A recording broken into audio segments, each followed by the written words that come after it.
All right, so first and foremost is the obvious, man. We're here to talk and discuss the Detroit Pistons hiring their new president of basketball operations. Per Woj, the franchise is ready to move forward with a president. We haven't had a president since Stan Van Gundy, so it's just been Troy Weaver, and you have a little influence from S. Stefanski in the office. So moving forward and getting a president for this team is big time. Yeah. It's a big step forward to make a change that's been needed. I mean, 5 seasons, 5 losing seasons, and hmm of course, one of the worst seasons of all last season. You have to shake things up. You got to make some moves. Yeah. Uh, Man, Deuce, what do you feel about this hiring so far? So I actually feel pretty good about it. I mean, obviously, you don't want to just hire somebody to hire anybody, but the fact that we have a president makes me feel a little bit better than not having a president, especially with the draft being around the corner. But overall, I feel solid just from the things that I've learned about him. Knew about him a little bit as a player, NBA player. Knew about him a little bit in college. Overall, I'm happy with it. We'll just have to wait and see how he does, but I'm happy the first step was taken. Let's take a look at some of his history. Obviously, he comes from the Pelicans. He's been up under David Griffin for about 5 years, under Sean Marks over there with the Brooklyn Nets. He's been a part of some of the moves with the Pelicans, Zion, Trey Murphy. You got Herb Jones and a couple of others. Also, Karis LeVert and Jared Allen while he was over there at Brooklyn. So that's just some of the quick history and well, he also was a scout with the Spurs. I don't want to forget that. So, he has that experience as well as scouting players. That's very, very important when it's, a position like the president of basketball operations. You need to be able to scout and see talent just as much as your GM. So that's big time. He's trying to build his resume, still a young resume. Hopefully he can, do a good job at that while he's here. He played all 4 years at Duke, and the average, you guys can see, 14.5 points, 3 rebounds, 2 assists, decent field goal percentage. But he was a sharpshooter. That was his calling card. He was a very, very good shooter. He was a sniper. He had a clip. He was a pretty solid player in college. Going to the NBA, he had an average career.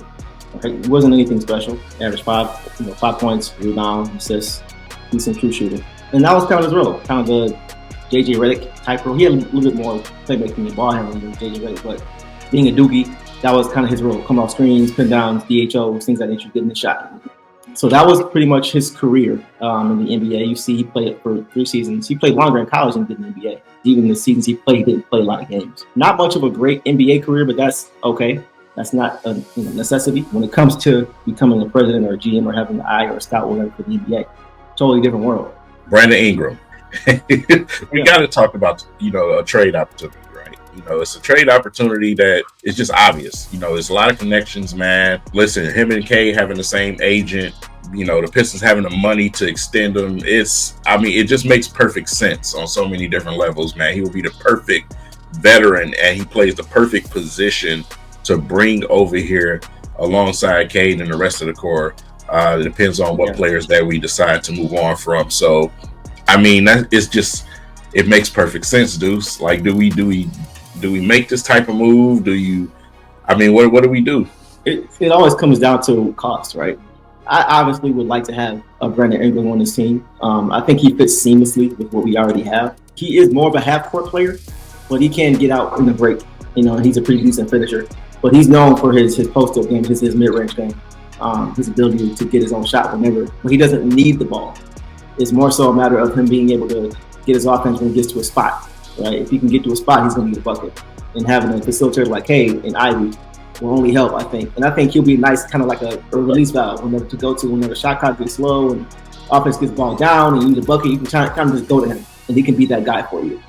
And I think that's something that the Pistons really lack. It's just scoring. And he's not a bad defender either. I would say he's above average defender. He's not a great defender, but he's above average. He's got a long wingspan. So I think he'd be a great fit here. I think if the opportunity is there, as long as the asking price isn't too crazy, it'd have to be at least one of our young core in the pick, I'd imagine. Maybe 2 they probably ask for. If it's 2, that's probably too much for me. If it's just 1, depending on who that guy is, I'll be willing to move off. Dress up, bless up, step up and get it.